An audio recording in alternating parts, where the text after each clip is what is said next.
Üçüncü hissə. Əqrəbin sancması.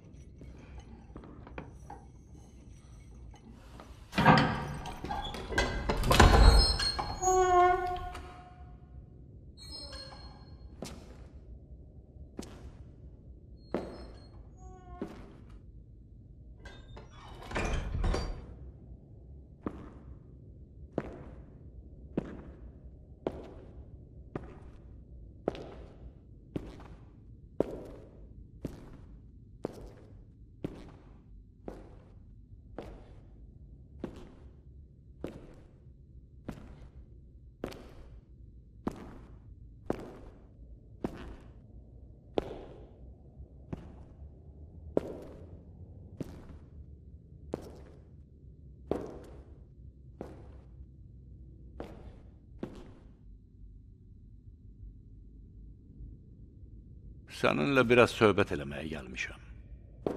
Evində məni mehriban qarşılayanda yetərincə söhbət elədik. Qəbul eləyirəm. Birazca özümdən çıxmışdım. Biraz özündən çıxmışdın. İnsafına şükür. Sən cariyənin gözü qarşısında bütün bildiyin söyüşləri mənə yağdırdın. Ah, dilin lağ olsun Muxtar. Məşuqun yanında aşıqı təhqir eləməyin necə ölümcül bir işgəncə olduğunu bilməzsən. Əgər ağlaya bilirsənsə, deməli az da olsa qeyrət hissin qalıb. Deməli, əsl kişilər tək söhbət eləyə bilərik.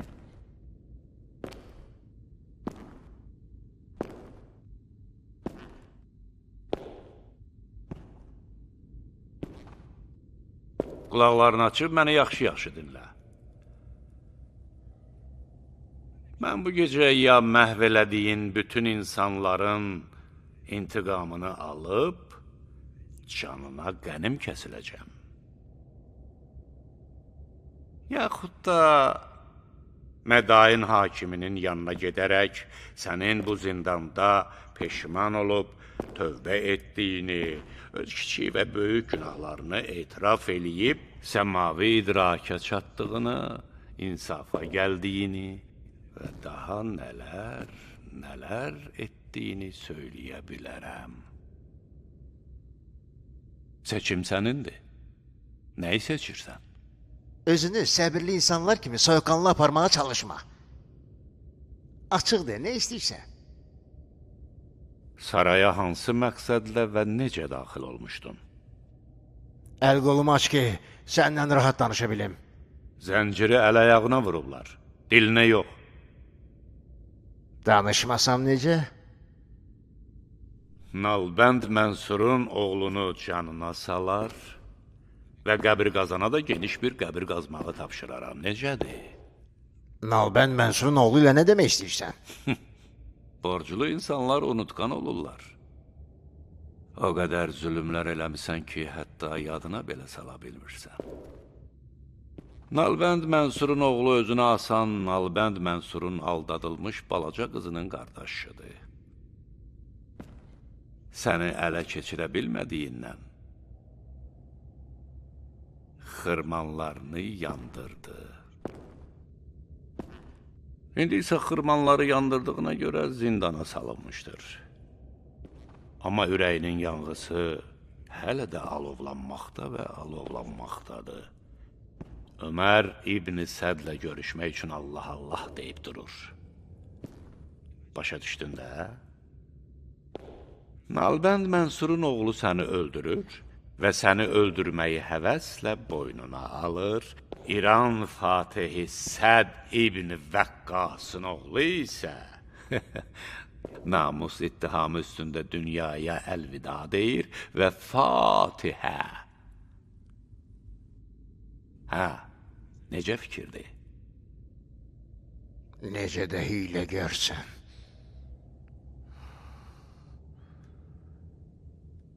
Çox yaxşı. Sən qələbə çaldın. Muaviyə səndən və mindən qorxmaqda haqlıymış. Sizin əli oğlunu himayə etməyiniz onun işini çətinləşdirib. Şübhəsiz ki, səni öz işini asanlaşdırmağa göndərib. Bu ağılsız bir töhmətdir. Benim bir sıra xəyallarım olsa da, amma Muaviyə tərəfindən göndərilməmişəm.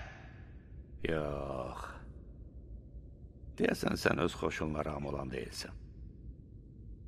Sənin etirafın köhnə siyasətçi olan əmim üçün faydalı ola bilər. Amma mənim üçün vaxt itirməkdən başqa bir şey deyil. Sənin şərrindən bir dəfəlik xilas olmaq üçün əlverişli fürsət yaranıb.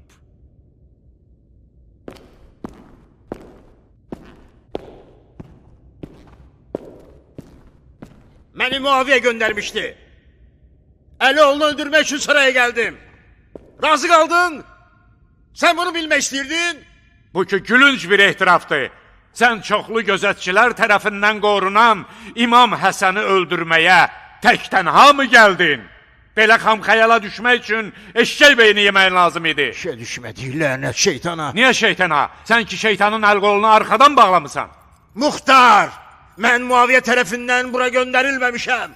Əgər inanmırsansa, ged Nalbəd Mansurun oğlunu yanıma göndər. Əlindən nə gəlirsə eləsin.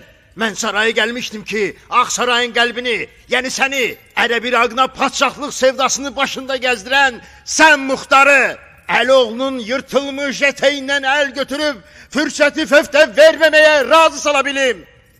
Muaviyə Əlioğlunun qarşılığında öz qızı ilə evlilik vəd verib Muxtar.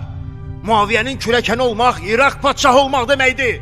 Amma sən ağılsızcasına davranaraq bütün ümidləri puça çıxardın. Sənə nə çatacaqdı? Çox şey. Ən azından cariyə. Hələ də gec deyil Muxtar. Sən və Əmin İbn Məsudun müqavimət göstərməsi faydasızdır. Muaviyə Mədainə hücum eləmək istəyir, kimsə də qarşısına çıxa bilməyəcək. İraqlılar meydandan qaçıblar. Axı sən hələ uşaq yaşlarından İraqa padşahlıq eləmək xəyalları ilə yaşayırsan. Nə vaxta qədər torpaq, kötan, əkin biçinlə məşğul olacaqsan? Artıq 40 yaşın var Muxtar. Əgər bugün hərəkət eləməsən, sabah gec olar. Gəl nə qədər kimsə qabağa düşməyib, Həsəni Muaviyə təhvil verək. Biz ki onu öldürmək istəmirik. Muaviyə də onu öldürməz. Mən əminəm ki, Muaviyə avam insanları aldatmaq naminə olsa da belə əlini heç vaxt Peyğəmbər övladının qanına bulaşdırmayacaq. Mən Muaviyədən Həsən ibn Əli üçün amanda ola bilərəm, inan mənə. Yumaqsını. Elə buna görə də uşaq yaşlarından sənə nifrət eləyirəm. Sən həmişə mənə axmaq, özünü isə ağıllı hesab eləyirdin. Sayıqladığın tamah dolu arzulara nifrət eləyirəm. Cəsarət eləyib əllərimi atsaydın, sənə kim olduğumu göstərərdim Muxtar. Necə də uğursuz gündür. Hər yerdən bayquş səsləri gəlir. Qorxuram Nariyə. Qorxuram ki, Ömər işgəncələrə dözməyərək hər şeyi açıb danışsın. Ağlında nə fitnə qurmusan ölmüş. Ömər nəyi açıb deyə bilər? Aman Allahım, Muxtar necə hiylə işlətdiyimizi bilsə saçlarımızı qırxar, başımızı tikə-tikə doğrayar. Hansı hiylədən danışırsan? Niyə qorxuya düşmüsən? Sənin danışıqlarından mən də qorxuram. Açıq danış görüm inadkar. De görüm səninlə Ömər arasında nə sir var? Heç nə. Nə sir olacaq Nariyəcan? Sənə hər şey məlumdur. Bəs onda nədən qorxursan? Bəs eşitmədin ki, Ömərin Muaviyyənin muzduru olmaqda və cəsusluqda ittiham eləyiblər? Tutaq ki, belədir. Bizə nə? Ona saraya daxil olmaqda kim kömək eləyib? Nariyə. Mənim əziz qardaşımın arvadı, Muxtarın nazlı qəmzəli xanımı. Nökər paltarı ilə onu saraya sən gətirməmisən? Məni bu işlərə qatma kərtənkələ. Əlimin içini iynəmişdim ki, Ömər casusluğa gəlir. Elə bilirdim sənə elçiliyə gəlir. Allah məni öldürsün. Savab eləməyə gəlmişdim, amma kabab oldum. İndi haranın külünü başıma töküm.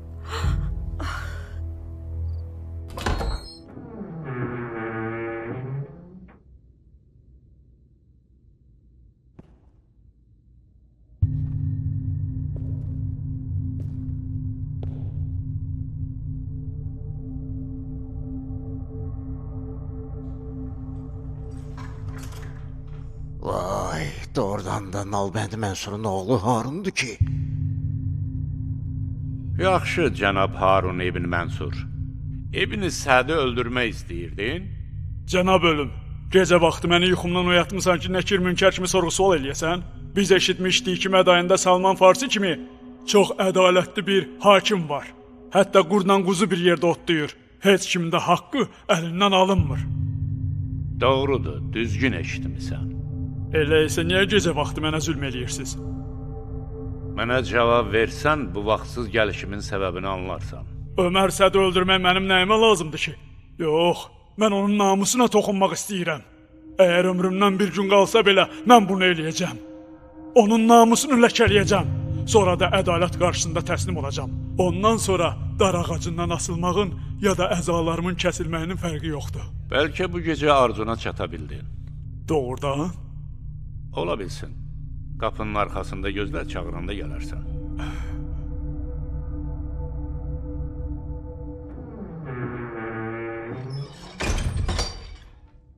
Muxtar, qapının cəftəsini bağla. Nə buyurdunuz? Qapının cəftəsini bağla hoqqabaz. Ola bilsin səsimi eşidəndən sonra quduzlaşsın. Mənə necə baxdığını görmürdün?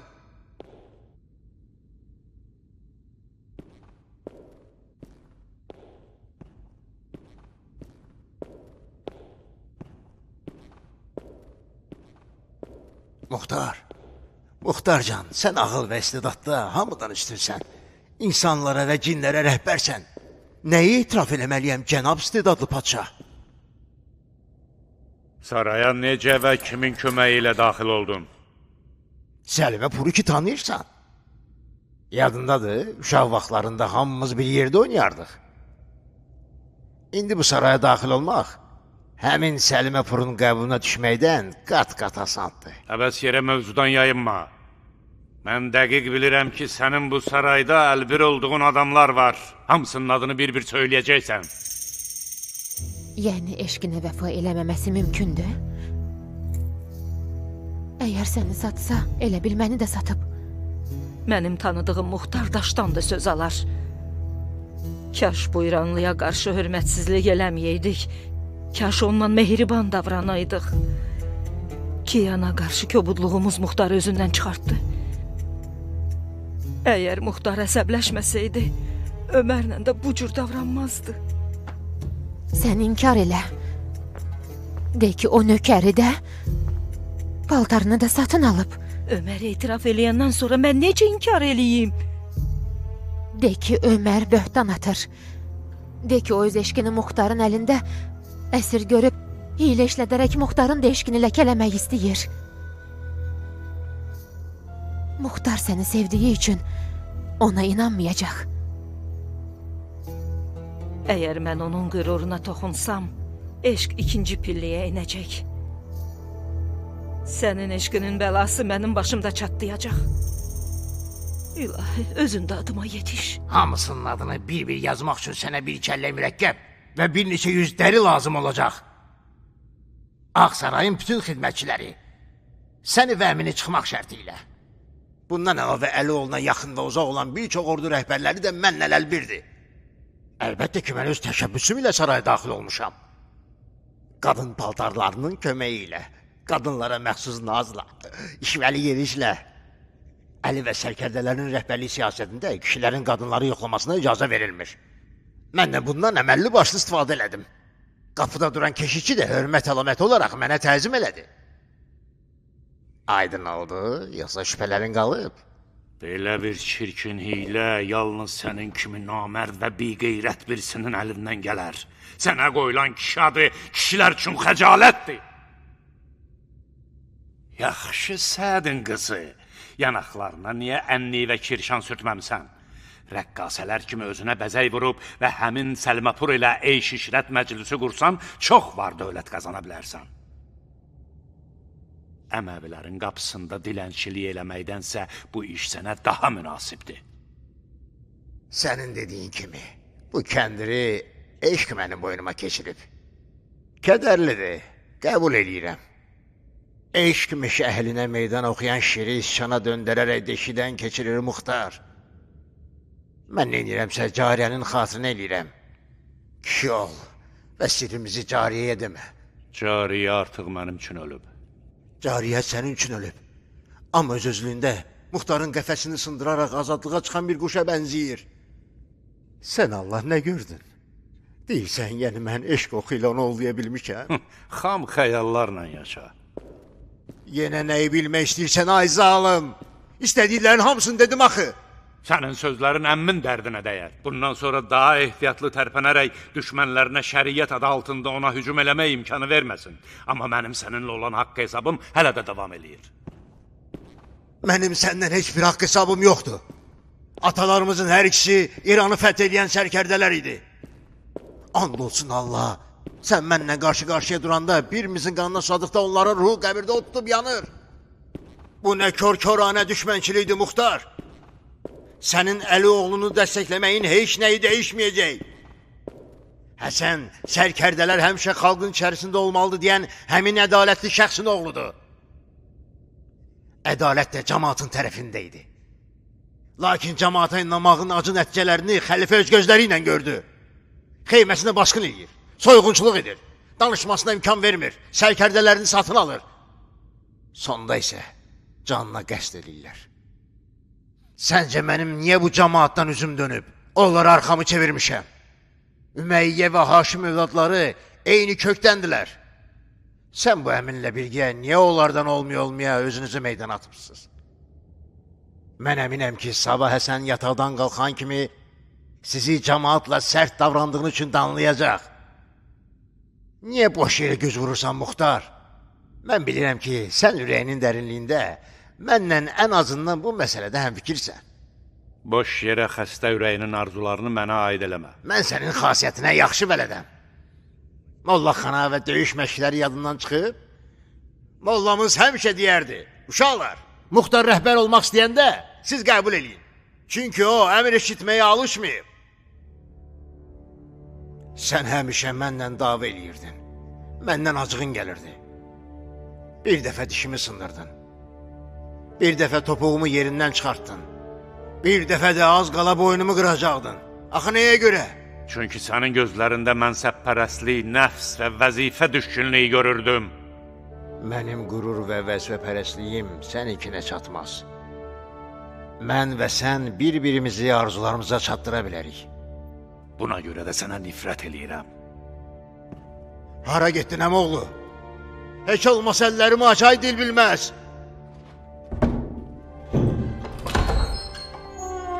Nakam qalmış Muxtar. Əbu Beyd Səqəfinin oğluna Fatihə.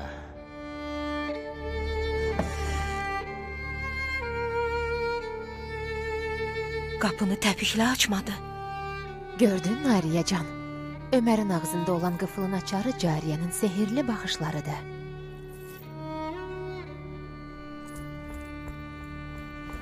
Muxtar, Bəli, şam yemirsən.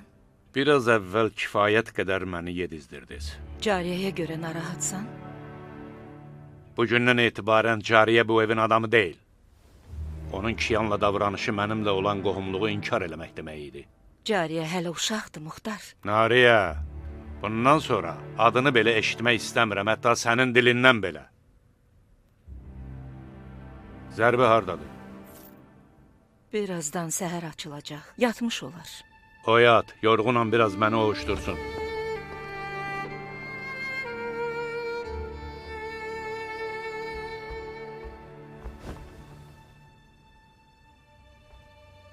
Bu gecəni sağ-salamat başa vursaq, qurban kəsməyi boyun alıram. Mövhumatca. Sən ancaq ərə getməyi düşünülmüş. Ürəyimdə necə qaraqanlar axdığını bilməzsən. Onu da bil ki, sən utdun. Muxtar öz susmağıyla səni muradına çatdırdı.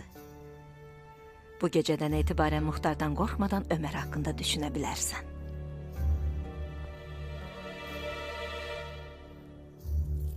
Öməri azad eləyəcək? Ola bilər. Muxtar meydanı məğlub tərk eləyəndə yorğun görünür. Səhv eləmirəmsə bu gecənin qalibi Ömərdir.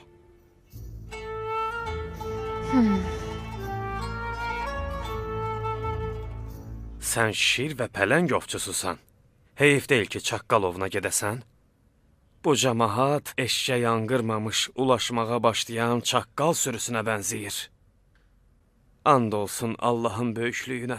Gecə vaxtı bir dəstə eşşək və çaqqalın hayküy salması Allahın aslanı Əloğlu Həsənin yaralanmasına səbəb oldu.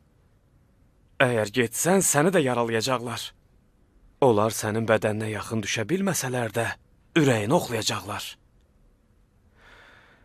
Gecə siz Ömərlə dava eləyərkən, mən xanımın göstərişi əsasında əmini çağırmağa gedəndə, yolda qəmbəri gördüm. Bilirsən, necə ürək yağısıyla İmam Müçtəba haqqında danışaraq göz yaşı tökürdü. İstədim onun yanında oturub, mən də ona qoşulub ağlayım.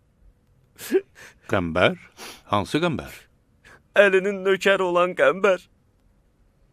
Qəmbərin mədayində nə işi var? Xanım Cadə ilə birlikdə gəlib. Cadə?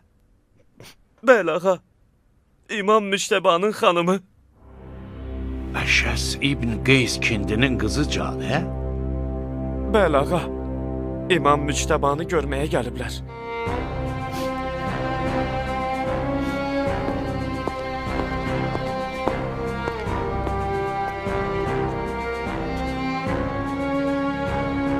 Qəbul edirəm. Ayının bir tükünü qoparmaq da qənimətdir. Belə çıxır ki, bizlər də ayı olduq, cənab vali, hə? Misal üstündə mübahisə eləməzlər Səxavət Sultan. Cənab vali, bir xal var buğda və bir xal var arpa. Sizin kimi geniş qəlbli insan üçün elə bir şey deyil. İcazə versəydiniz, bu verdiklərimizi növbəti ilin taxıl zəkatı hesablayardılar. Sizin dövlətə olan borcunuzun hesabına yazarıq. Şəriətə olan borcu əvvəlcədən almaq olmaz mümin. Hələ də yatmayıbsınız, əmican.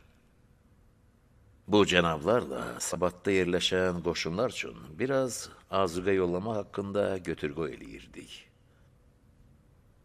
Sən neyləyə bildin, əmin qurban? Sədin oğlu nəsə itiraf elədi mi? Bəli.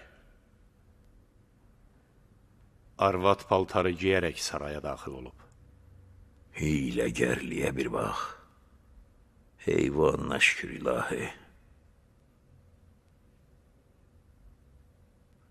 Artıq qadınları yoxlamaq üçün qapılara gözətçi qadınlar qoymaq lazımdır. İmamın həyat yoldaşının saraya gəldiyini eşitdim. Bəli, xanım Cadə gəlib. İmanlı və ürəyi yanan bir xanımdır.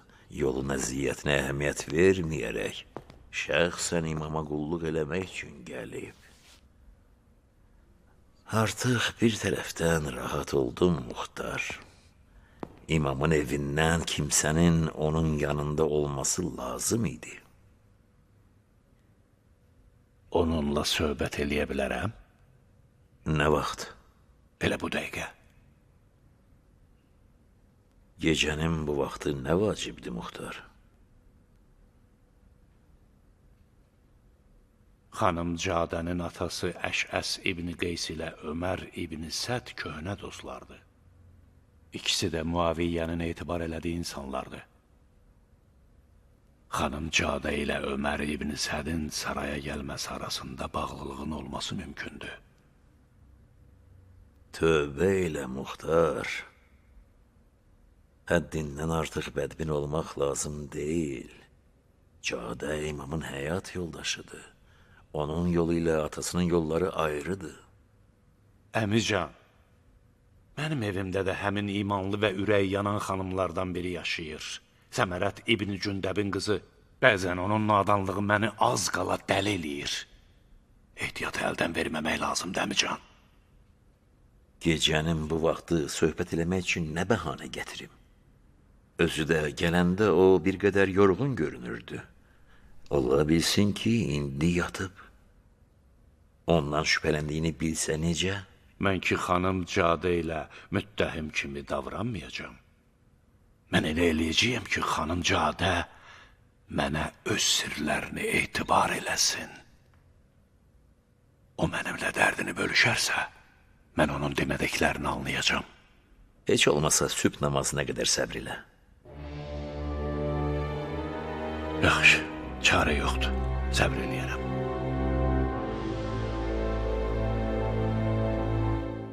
Deməli, Muxtar Səqəfi sizsiz? Bəli, xanım. Mənimlə söhbət eləməyə icazə verdiyiniz üçün iftixar hissi keçirirəm. Mədainin Ağsarayına xoş gəlmisiniz. Xoş gəlmişəm. Ağılsız və səfih insanların diyarına xoş gəlməyi nəticəsi ölümlə üzbəüz qalmaqdan ibarətdir. Sonuncu dəfə İmam Müştəbanı gördükdə ona "Ey Peyğəmbər övladı, xoş gəlmisən" dedim. Müştəba gülümsəyərək buyurdu: "Mənə ölüm arzuladığın üçün çox sağ ol Cadə."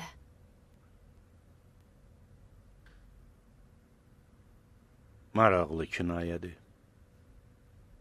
Mənə Əlinin and olsun Kəbənin Allahına qurtuldum kinayəsini xatırlatdı. Üzünü mənəvi aləmə çevirənin yanında maddi aləm əsla nəzərə çarpmır. Səmavi mələklərin ətrafında olmaq hara, yeryüzünün yırtıcılarının yanında olmaq hara. Cənab hakim mühüm bir məsələ üçün görüşmək istədiyinizi bildirdi. Eşidirəm, Muxtar. Son hadisələr zamanı Mədain şəhərinin təhlükəsizliyi və imamın canını qorumaq məcburi olaraq mənə həvalə edildi. Sizi buna kim məcbur elədi ki? Əmim, cənab hakim, imamı yaralı və behuş halda saraya gətirəndə, hakim məni yanına çağıraraq etibarlı insanların nəslini çəyirtiyə kəsibdir deyə bəhanə gətirdikdə, mən məcbur qalıb məsuliyyəti qəbul elədim. Məcburi olaraq bir kürsüyə əyləşən onu qorumağa meyilli olmaz. Məcburiyyət üzündən xidmət edən vəzifəsində səhlənkarlıq eləməyə məhkumdur.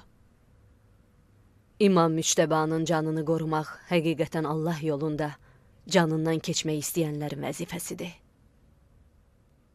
Fəsahətli və gözəl danışırsınız, xanım. Boyun qaçırmağımın səbəbi içimdəki şeytandan qorxmağım idi. Mən həqiqətən Allah yolunda döyüşməyə gələn, amma sonradan isə iblisin satın aldığı insanlar siyahısında adımı görmək istəmirəm.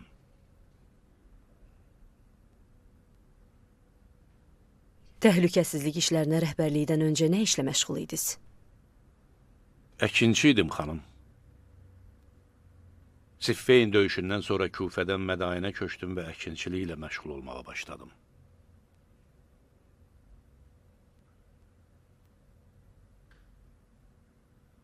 Mənlə nə işiniz var idi, cənab Muxtar? Yəqin eşitmisiniz, Muaviyyə imamın başının qarşılığında 1000 şam dinarı və qızını verməyə söz verib. Bəli, eşitmişəm. Olduqca yoldan çıxaran vəddir. Bu vəd mənim işimi elə çətinə salıb ki, hətta nə yemək yeyirəm, nə də yata bilirəm. Bir an ehtiyatı əldən versəm, əli tərəfdarlarını qəm-qüssəyə batırar və 40 illik etibarımı məhv eləmiş olaram.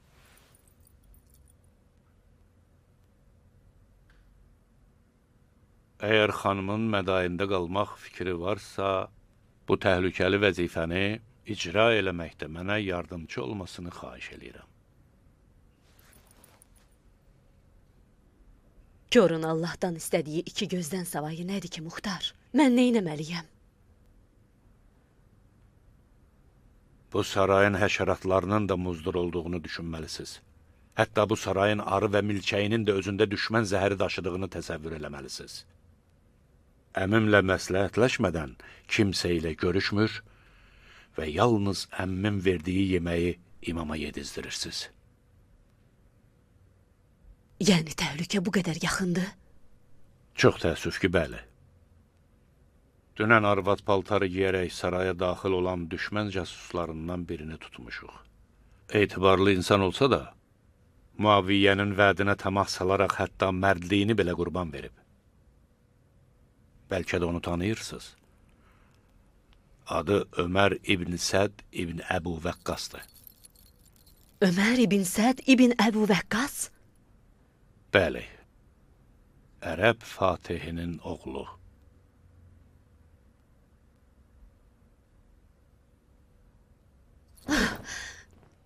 Kişilik qeyrətini və şərəfini öldürən bu dünyapərəst acgözlərə lənət olsun. Ərəbin dinini satsa da belə, İslamdan öncəki qeyrət və qürurunu satmayacağını düşünürdüm. Ey can yandıran əkinçi, ürəyimdə səbir, təvəkkül və ümiddən bir qala hörmüşdüm. Sənsə bu xəbərinlə onu viran etdin. Həsən üçün yalnız bir yol qalıb. Xilafəti Muaviyyəyə təslim etməlidir. Nə demək istəyirsiniz, xanım? Həsənlə söhbət eləmək istəyirəm. Onu sülh bağlamağa razı salmalıyam.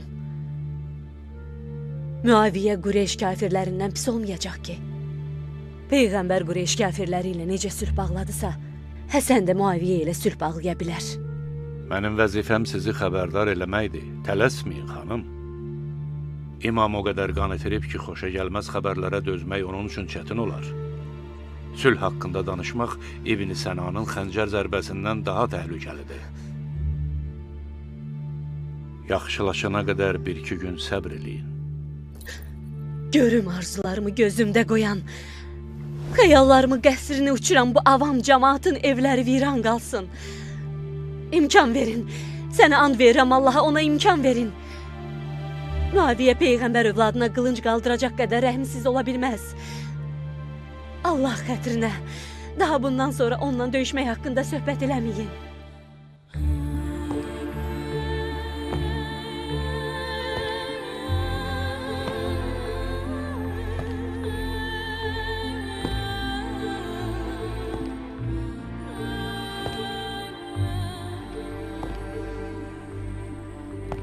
İti gedən atlara minib, yel kimi gedin. Yadınızda saxlayın, az yatıb çox çaparsınız. Vaxtımız olduqca azdır. Sən Şuşa, sənsə Əhvaza. Siz 2 nəfər isə yubanmadan özünüzü Əcəm İraqına çatdırın. Cavabsız qayıtmayın. Unutmayın ki, heç kəs sizin məqsədinizdən xəbərdar olmamalıdır. Hətta ailəniz belə. Allah özü sizə yardım olsun. Sənsə pəhləvan Kiya. Azuqə və yem karvanı ilə özünü savadda olan qoşuna çatdır və şəxsən özün azuqənin paylanmasına nəzarət elə ki, Allah eləməmiş kimsənin haqqı zay olmasın. Şad xəbərlər verməkdən də çəkinmə. Bu, əskərlərin ruhunun yaşlaşmağına yardım edər. Fikrin hardadır ki, ya? Əbu İsaq gəlib. Çox qəmgin görünür. Kaş bu vurha-vurda cariyə ilə mənim məsələmlə bağlı ona heç nə deməyəydim. Bugünkü Əbu İsaq, dünənki Əbu İsaq deyil. Get, Kiyan. Əbu İsaq'a görə narahat olma. Əmin ol ki, bugünün Əbu İsaqı, dünənki Əbu İsaqla müqayisədə daha çox təcrübəyə malikdir. Oldu, cənab.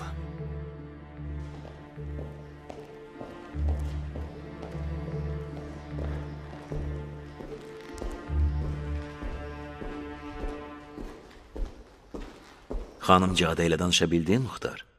Nə öyrənə bildin, qardaş oğlu? De mənə, bağrım çatladı.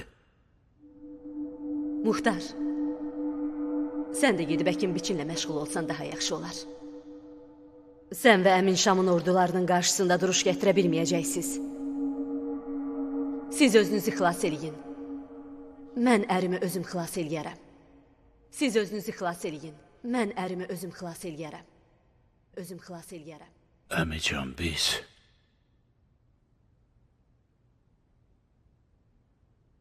artıq uduzmuşuq. Necə yəni biz uduzmuşuq, ey pir olmuş? Sözümün canı odur ki, xanım Cadə də Ömər Səd kimi danışır. Yəni imamı sülhə məcbur eləmək üçün gəlibdir.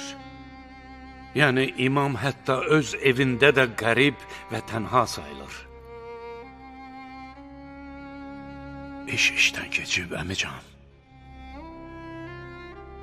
Siz az sayda insanla şeytanın heyləsi və çoxlu qızıl ilə silahlanmış, saysız hesabsız qoşunla döyüşmək fikrindəsiz.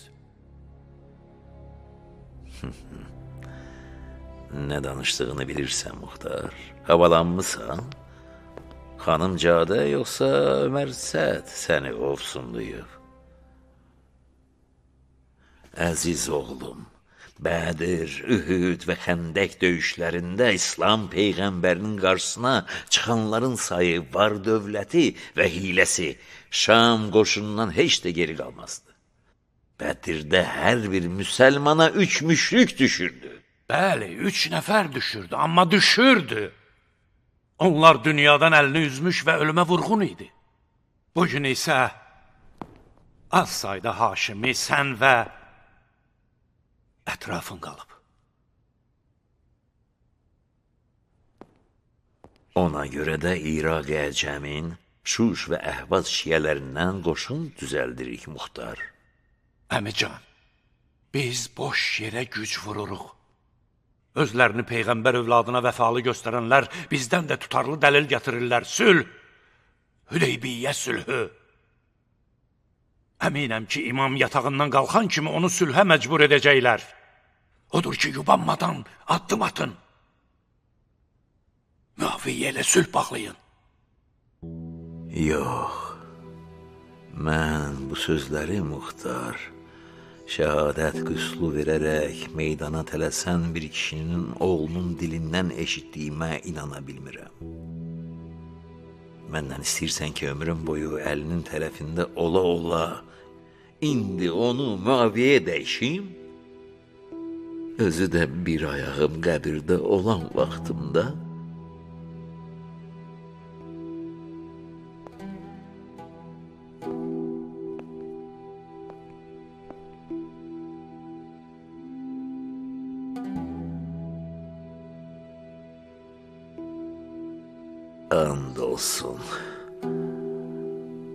and olsun Allaha əlimdə gördüyün bu həna şəhadət hənasıdır.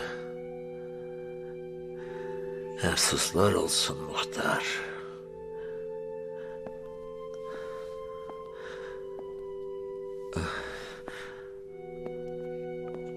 Sən bu sözlərinlə ciyərimə od vurdun. Sevinirdim ki, qardaşımın şir balası, iman dolu qəlbi və iti qılıncı ilə Peyğəmbər övladı olan imamın yanında məni üzü ağ eləməyə gəlib. Ayıb olsun sənə, Muxtar, heç səndən gözləməzdim. Əmican, and olsun Allaha, əmr eləyin, ölüm kəfəni geyim, qəbrə uzanım. Amma heç bir fayda əldə etmədən Ağsarayın əmim üçün qəbrə çevrilməsini istəmirəm. Bizim müqavimət göstərməyimiz döyüşün taleyinə heç bir təsir göstərməyəcək. Sülh qaçılmazdır. Müaviyyə də imamı öldürməyəcək. O hakimiyyətini saxlamaq xatirinə imamı öldürməklə adını bədnam etmək istəməz. Bu hardan ağlına gəldi? Get, Muxtar, get.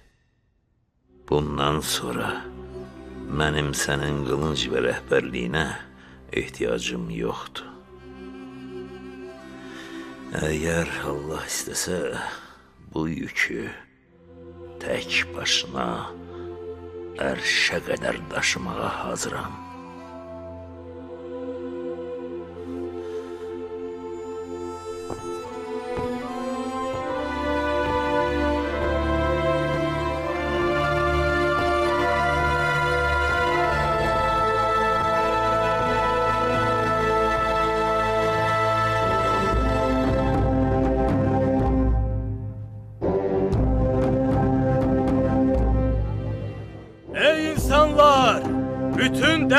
çare olan Allaha həmd və şükürlər olsun. Müsəlmanlar döyüşdən xilas oldular. Muaviyə ibn Əbu Sufyan və Həsən sülh müqaviləsi bağladılar. Muaviyə xəlifə oldu. Həsən isə beyyət elədi.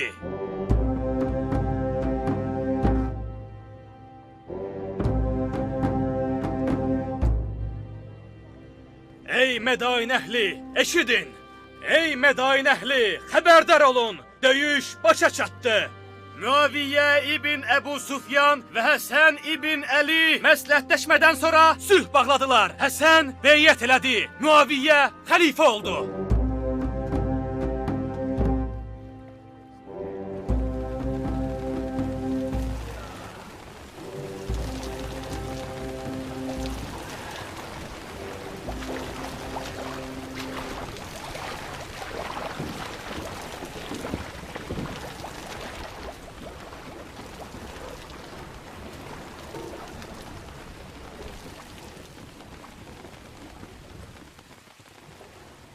Hələ də dişlərini qıcıdırsan? Xəlifə bağışlayıb, sənsə bağışlamırsan? Xəlifənin bağışlaması bizi əsir, sizi isə pəhlivan eləyib. Hamımızı təhlükə gözləyirdi üsyançı rəngsaz. Mədainin Romalılar və Şamlıların ayaqları altında tapdalanmadığı üçün şükr elə. Həsən sülh eləməklə Allahı sevindirdi, ay qanmaz. Həsənin Muaviyə ilə sülh eləməsi əcəmlərin axırı demək dayı eşşək.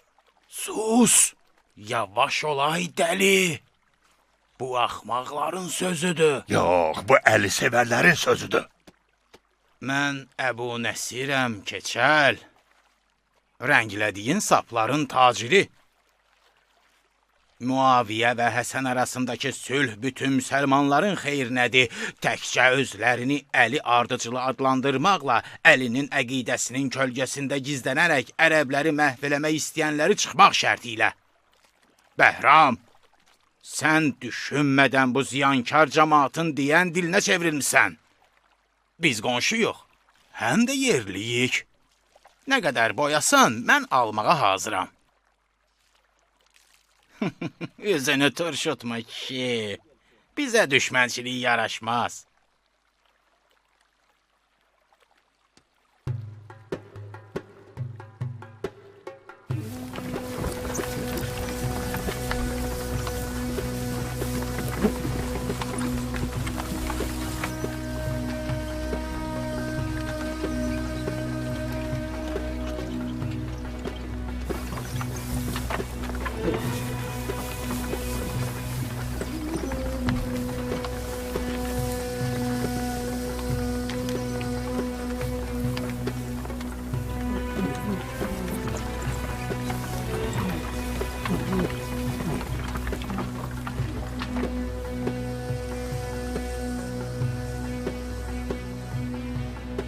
Zərbi, Bəli ağam. gəl otur və davam elə. Götür, ehtiyatlı ol.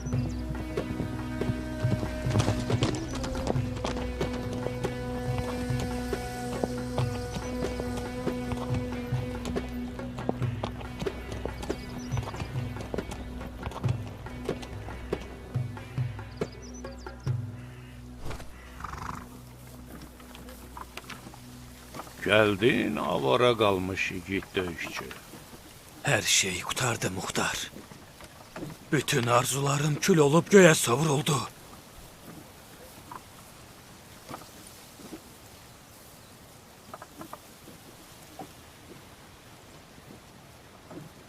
Gözlərin qan piyaləsinə dönüb. And olsun Allaha ölsəm daha yaxşı olardı. Bu qədər xiffət çəkməkdənsə ölmək daha yaxşıdır. İmamın qəbul elədiyi sülh deyil, rüsvayçılıqdır, rüsvayçılıqdır. Nəhayət Cənab İblis sənin də dizlərini yerə vurdu. Qəzəb divi səni də özündən çıxartdı ki, ya. Hisslərini cilovla, özünü ələ al. Ağıllı ol. Gəl. Gəl biraz istirahət elə. Müştəbanın sülhdən başqa çarəsi qalmamışdı. Amma şəhadət qapısı açıq idi, Muxtar. Biz qanımızla Əbu Sufyanı tarmar eləyə bilərdik. Sən dəmim kimi yanlış düşünürsən ki, ya. İntihar haram edilib. Peyğəmbər övladı günah iş görməz, haramdan uzaqdır. Əminəm ki, İmam Həsən ölümü ilə özünün haqq olmasını ispat edə bilməyəcəyini bilirdi. O öz qanının axması ilə düşmənin rüsvay olmayacağına əmin idi. Əgər Muaviyyənin ifşa olmasına ümid olsaydı, heç vaxt bu sülhə razı olmazdı. Muaviyyə niyə ifşa olmalıdır ki? Namaz qılmır, oruç tutmur, həccə getmir, yoxsa aşkarda pozğun işlərlə məşğul olur. Ha? Bunlar avam insanları aldatmaq üçün kifayət edir. Qulaq as Kiyan. Bundan sonra qılıncı qınına qoy, əvəzinə beli götür. Bel vurmaqla da cənnətə getməyin mümkün olduğunu görəcəksən.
Həsən İbni Əli və Muaviyyə İbni Əbu Sufyan arasında sülh müqaviləsi bağlandı. Tarixi mənbələrə görə 5 bənddən ibarət olan bu sülh müqaviləsinin ən önəmli bəndi Muaviyyədən sonra hakimiyyətin sülalə hakimiyyəti olmaması idi. Muaviyyə bu sənədə uyğun olaraq özündən sonra müsəlmanlar üçün vəliəhd təyin etməyəcəyinə söz verdi.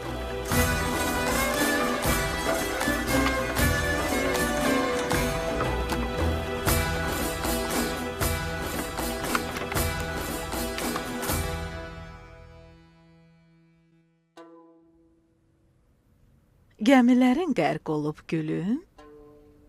Muxtara görə narahatam xala. Niyə? Muxtar ki, hər tərəfli təslim olub. Amma hələ də Ömərlə barışmayıb. Əgər barışmasaydı, səni Ömərə verməyə razı olmazdı. Məcbur qaldı xala. Mənimlə Nariyənin ağlayıb sızlamağı onu yumşaltdı. O ürəkdən Ömərə nifrət eləyir. Onunla qarşılaşmaq belə istəmir. Kəbin kəsiləndən sonra Ömərlə Muxtar qohum olacaqlar. Ortada da kin nifrət qalmayacaq. Qaş-qabaq tökmək əvəzinə Ömərin ağlını başından almağa çalış. Mən bütün bunların Muxtarın qüruruna toxunacağından qorxuram xala.